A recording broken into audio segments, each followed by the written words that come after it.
Breaking news చూస్తున్నాం.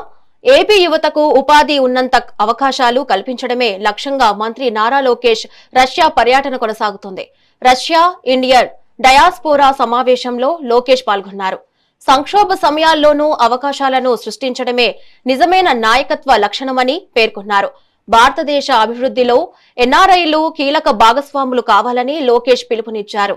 అంతర్జాతీయ వేదికలపై ప్రధానమంత్రి దేశ ప్రతిష్టను ఎంతో పెంచారని కొనియాడిన లోకేష్ భారత రష్యా దేశాల మధ్య ఉన్న బంధం ఎప్పటికీ విడదీయరానిదని స్పష్టం చేశారు.